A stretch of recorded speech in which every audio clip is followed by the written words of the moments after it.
साथियों नमस्कार, मैं उपेन यादव। आप सबका इस लाइव प्रोग्राम में स्वागत है। साथियों, विशेष मुद्दे को लेकर मैं आपके बीच में लाइव आया हूं, और लाइव क्यों आया हूं वो भी आप लोगों को मैं अभी थोड़ी देर में अवगत करा दूंगा इस लाइव में। साथियों, कुछ चीज़ जो चल रही इन दिनों में, जो युवा बेरोजगार अपने आप को ठगा सा महसूस कर रहा है कि क्या सिस्टम है, भर्तियाँ निकाली नहीं जाती, और निकाली जाती तो एग्ज़ाम नहीं होता, एग्ज़ाम होता है तो पेपर लीक हो जाता है। इन सब चीज़ों को लेकर मैं आपके बीच में आया हूँ, और ना मेरा आत्मविश्वास टूटा है, ना मेरा संघर्ष टूटा है। हालांकि कुछ लोग बड़ी साजिशें रच रहे हैं, लेकिन वो उनकी साजिशें इसलिए नाकामयाब होगी, वो बेरोजगार नहीं, वो आईटी सेल के ट्रोलर है। और साथियों, एक चीज़ मैं आप लोगों को बताने आया हूँ, ऐलान भी कर दिया है, 7 दिन का अल्टीमेटम सरकार को दे दिया है। 7 दिन का अल्टीमेटम सरकार को दे दिया है कि 7 दिन के अंदर बत्तीलाल को पकड़ा जाए, सीबीआई को जांच सौंपी जाए।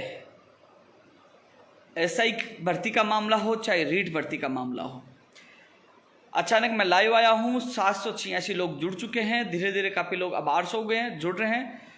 आप सभी लोग शेयर कर दीजिए, क्योंकि सच्चाई आपको रूबरू करवानी है, क्योंकि प्रत्येक युवा तक सच्चाई जाए, उनके युवा अभिभावक तक बात पूछे कि सच्चाई क्या है। वो लोग कौन है जो लगातार मुझे डैमेज करने की कोशिश कर रहे हैं और धमकी भी दे रहे मारने की, और इसके अलावा बदनाम करने की कोशिश कर रहे हैं। साथियों, अभी तक हमारा आंदोलन और लड़ाई नहीं रुकी है। रीट और एसआई भर्ती का मामला किसी भी हालात में दबने नहीं दूंगा। मेरा फर्ज था प्रदेश के मुखिया को बताने का, उन्होंने मंत्रियों की ड्यूटी लगाई, उनको मैंने कल बताया, लेकिन जब तक आप लोगों को न्याय नहीं मिल जाए मैं रुकने वाला नहीं हूँ। मुलाकात करने से मामला रुकता नहीं, आंदोलन स्थगित नहीं हुआ है। साथियों, एक चीज़ और बताओ, आप कमेंट, जो लोग कमेंट करेंगे उनका कमेंट और आईडी पढ़ना। आप देखोगे तो कुछ आईडी तो 2-4 दिन के अंदर ही बनी हुई है, और कुछ आईडी ऐसी है जो किसी अपने आकाओं के इशारे पर कमेंट कर रहे हैं। साथियों, इससे स्पष्ट हो रहा है कि वो लोग बत्तीलाल से मिले हुए हैं, क्योंकि कहीं ना कहीं इनके पास भी पेपर आया है, वो बत्तीलाल को बचाना चाहते हैं। अब सीबीआई की जांच रीट और एसआई भर्ती के साथ साथ बत्तीलाल की भी होनी चाहिए कि बत्तीलाल को संरक्षण कौन दे रहा है, बत्तीलाल ने पेपर कहाँ कहाँ पूछाया, यानी कि बत्तीलाल मीणा ने पेपर कहाँ कहाँ पूछाया, बत्तीलाल मीणा को पेपर किसने दिया, बत्तीलाल मीणा के पीछे कौन राजनेता हाथ संरक्षण है। तो वो राजनेता भी जेल में जाना चाहिए, और जिन जिन लोगों के पास पेपर पहुंचा है उनको भी जेल में डालना चाहिए। और किससे वो पेपर लेके आया, पेपर लेके आया था, वो जो इसमें चाहे कोई भी हो, कोई राजनेता हो, सत्ता का हो, विपक्ष हो, सबके खिलाफ कार्रवाई होनी चाहिए, उनको भी जेल में डालना चाहिए। सीबीआई की जांच सरकार जल्द से जल्द सौंपे। रीट का पेपर की, एसआई के पेपर की जांच के साथ साथ, क्योंकि दूध का दूध और पानी का पानी हो जाएगा कि उसने पेपर किस किस को दिया है, कौन कौन लेने वाले दोषी है, कहां कहां भेजा है, कौन कौन सा नेता उसके साथ है, और किससे पेपर लेके आया है।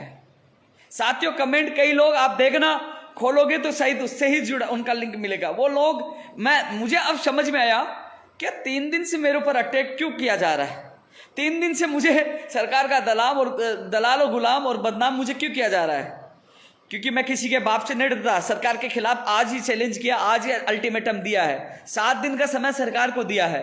मामले को अब दबने नहीं दूंगा, बत्तीलाल की बत्ती गुल भी करूंगा, और जो लोग इसको संरक्षण दे रहे हैं, जिसके पास पेपर गया है, जहां से पेपर लेके आया है, उनके खिलाफ भी कार्रवाई हो। सीबीआई की जांच बत्तीलाल के साथ साथ रीट और एसआई भर्ती की भी होनी चाहिए।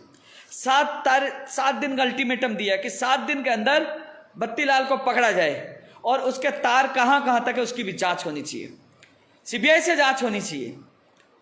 और भर्तियों के लिए, भविष्य के लिए सख्त गैर जमानती कानून बने, उन बच्चियों को न्याय मिले, और 6 लोगों पे मुकदमे दर्ज वापस हो, पेपर खुले पाए गए, उसके लिए कमेटी गठित हो, क्योंकि पेपर जहां जहां परीक्षा केंद्र में खुले पाए गए उन परीक्षा केंद्रों की मान्यता रद्द हो, और जो कर्मचारी पेपर लेने वाले आए थे उनको भी बर्खास्त किया जाए। साथियों, लड़ाई हमारी रुकी नहीं, लेकिन कुछ दिन से राजनीतिक प्रहार मेरे ऊपर किए जा रहे थे। 9 साल लगातार संघर्ष किया है, अनशन किया, लाठियां खाई है। 2 लाख से ज्यादा बेरोजगार आप सरकारी जॉब कर रहे हैं, और लाखों लोग मुझसे जुड़े हुए हैं, इसलिए लोग बौखलाए हुए हैं कि उपेन यादव शायद इस पेपर लीक, धांधली और फर्जीवाड़ों के पीछे पड़ गया तो कहीं ना कहीं वो लोग पकड़े जाएंगे जो पेपर लिया है, जिन्होंने पेपर लीक किया, और जो राजनीतिक आका जो संरक्षण दे रहे हैं उनकी भी पोल खुल जाएगी। इसलिए वो लोग मुझे दबाने की कोशिश कर रहे हैं। उनको बहाना मिल गया कि मुख्यमंत्री से मुलाकात क्यों की। भैया मुख्यमंत्री से मुलाकात इसलिए की कि उन तक बात पहुंचानी थी, उन तक वो बात बतानी थी कि राजस्थान का बेरोजगार आक्रोशित है, पेपर खुल आए, मुकदमे दर्ज कर दिए गए, और जयपुर से गंगापुर पेपर गया है, बीकानेर से पाली आया, कितने लोग पकड़े गए, सारी रिपोर्ट मैंने उनकी दी। और कल मंत्रियों को कह दिया, और मंत्रियों को भी कह के आया हूं कि यदि न्याय नहीं मिला तो बड़ा आंदोलन होगा। कल भी कहा था, सुबह ट्वीट किया था, अब और लाइव में कह रहा हूं कि यदि 7 दिन के अंदर यहां इसकी सीबीआई को जांच नहीं दी गई और इनके खिलाफ कार्रवाई नहीं, बत्तीलाल नहीं पकड़ा गया, सख्त कानून की घोषणा नहीं हुई और रीट एसआई भर्ती की सीबीआई से जांच नहीं हुई, बेरोजगारों को न्याय नहीं मिला, तो अब आर पार की लड़ाई होगी। और क्योंकि डॉक्टर ने मुझे मना किया है कि मैंने राजस्थान में सबसे ज़्यादा अनशन मैंने किए, मेरे शरीर में वीकनेस है अनशन की वजह से, लेकिन फिर भी अपनी जान खतरे में डालूंगा। और 14 अक्टूबर को सुबह 11 बजे आमरण अनशन पे शहीद स्मारक पर उपेंद्र यादव बैठेगा, क्योंकि इन बत्तीलाल मीणा जैसे लोगों का पकड़ा जाना जरूरी है। इसके पीछे किस किस लोगों का हाथ है, क्योंकि मुझे पता है मुझे धमकियां भी मिल रही है, कोशिश करेंगे मुझे मरवाने की कोशिश करेंगे, क्योंकि अब इनका पर्दा पास होने वाला है। चाहे राजनेता हो, चाहे पक्ष का हो, चाहे विपक्ष का हो, जो भी होगा वो बचेगा नहीं, क्योंकि अब आर पार की लड़ाई होगी। सीबीआई की जांच एसआई और रीट भर्ती की नहीं, सीबीआई की जांच बत्तीलाल मीणा की भी होनी चाहिए। किस किस को पेपर दिया है, कहां से लेके आया, कौन इसके पीछे, कौन राजनेता है। इसके अलावा जेएन भर्ती के लिए भी काफी लोगों ने कहा कि उसमें गड़बड़ी आई, तो उसकी भी सरकार जांच करवाए। साथियों, मैं किसी का न दलाल हूं, न गुलाम हूं, सीना ठोक के लड़ता हूं, हर सरकार से लड़ता हूं। पिछली सरकार में लड़ा, वर्तमान सरकार में लड़ रहा हूं। मुखिया से मिला, मुखिया से मिलकर किसी की पीड़ा, बेरोजगारों की मांग अवगत कराना कोई गुनाह नहीं है, और मैंने अवगत करा दिया। तो अब ऐलान भी कर दिया कि अब 14 अक्टूबर को आमरण अनशन पे मैं बैठूंगा। युवा साथियों, लड़ाई लड़ेंगे, क्योंकि आने वाली भर्तियों में किसी बेरोजगार के साथ गलत ना हो, और ये माफिया, ये गिरोह जेल के अंदर हो, ये आका, ये राजनेता जो सपोर्ट करे वो अंदर हो, और कम से कम उन मुकदमे 6 लोगों मुकदमे वापस हो, उन बेटियों को न्याय मिले। इन सब के लिए लड़ाई लड़ेंगे। लेकिन साथियों, सबसे ज्यादा घबराहट उन लोगों को हो रही है जिन लोगों ने पेपर लिया है, जो मेरे ऊपर अटैक कर रहे हैं। तो कहीं ना कहीं मुझे शंका है कि इन लोगों को पेपर मिला है, इसलिए ये लोग उपेंद्र यादव को दबाने की कोशिश करें। लेकिन अब उपेंद्र यादव दबेगा नहीं, पूरी मुखर आवाज के साथ आर पार की लड़ाई लड़ेगा। यदि सीबीआई के पास मामला जाता है तो दूध का दूध और पानी का पानी हो जाएगा। एक एक पेपर की वो तह तक जाएंगे, पेपर कहां कहां तक पूछा, कौन कौन लिप्त है, कहां से लेके आए, सब लोग जेल के पीछे होंगे।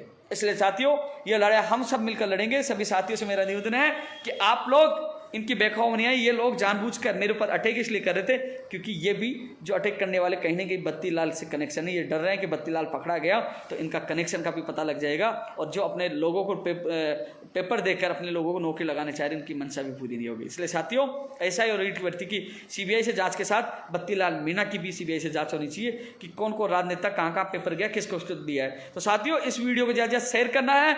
अब ये लड़ाई आर पार की ऐलान है। साथियों, डॉक्टर ने मना किया था, फिर भी मैं अपनी जान जोखिम में डालकर आज ऐलान कर दिया कि इन मामलों को मैं अब दबने नहीं दूंगा किसी भी हालात में। एसआई और रीट, क्योंकि कई लोग कह रहे हैं रीट की वजह से एसआई का मामला दबा, नहीं, एसआई का मामला नहीं दबा, न दबने दूंगा। रीट और एसआई का जो मामला है वो दबने नहीं देंगे, क्योंकि ये चोर, ये फर्जी जो इसमें पेपर लीक प्रकरण लिप्त है, उनको जेल होनी चाहिए, उनके खिलाफ सख्त से कार्रवाई होनी चाहिए, और जो भी दोषी है वो जेल के पीछे होना चाहिए। इसलिए साथियों, 7 दिन का समय दिया और 14 अक्टूबर को मंचन पे बैठने वाला हूं, क्योंकि अब ये मामला, ये तो ट्रेलर था, पिक्चर अब रिलीज होगी, बार बार की लड़ाई लड़ेंगे। अब मुझे समझ में आ गया इसमें कितने लोग लिप्त हो सकते हैं, पेपर कहाँ कहाँ, क्योंकि अब एहसास हो रहा है। जितने लोग कमेंट कर रहे थे, मैं देख रहा था कि कहीं ना कहीं कनेक्शन बत्तीलाल के पास पूछ रहे थे, इसका मतलब पेपर बहुत जगह गया।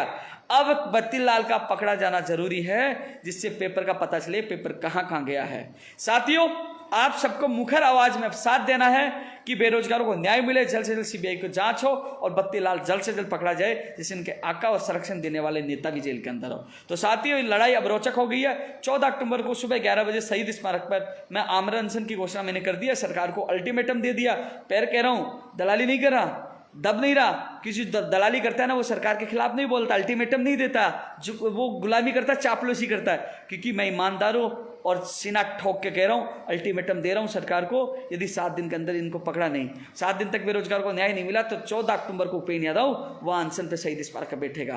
क्योंकि जो दलाल होता है, जो पैसे खाता है, जो सरकार से मिला होता है, वो अल्टीमेटम नहीं देता, वो चापलूसी करता है। क्योंकि मैं ईमानदारी से लड़ाई 9 साल से लड़ रहा हूँ और सीना ठोक के कह रहा हूँ, अब असली जंग होगी। 14 अक्टूबर को अमर अनशन पे शहीद स्मारक पर उपेंद्र यादव बैठेगा। क्योंकि बत्ती लाल को जल्द से जल्द गिरफ्तार किया जाए, इनके आंकड़ों का पता लगाया जाए, पर्दाफाश किया जाए, रीट और एसआई अभ्यर्थियों को न्याय मिले और 6 लोगों को मुक्ति में वापस हो और भविष्य की भर्ती के लिए गैर जमानती कानून बने, जल्द से जल्द विधेयक आए और उसकी घोषणा हो। तो साथियों, तमाम साथियों से मेरा निवेदन है, सभी ग्रुपों में ये वीडियो जाना चाहिए, जिसको पता चले कि जो उपेंद्र यादव के ऊपर जो अटैक कर रहे थे, ट्रोल कर रहे थे, बदनाम कर रहे थे, वो अधिकतर लोग उन लोगों को बचाना चाहते हैं, क्योंकि कहीं ना कहीं इन लोगों की भी पोल खुल सकती है। जल्द और एक और लाइव में आप लोगों से मुलाकात करूंगा, तब तक के लिए बाय, धन्यवाद।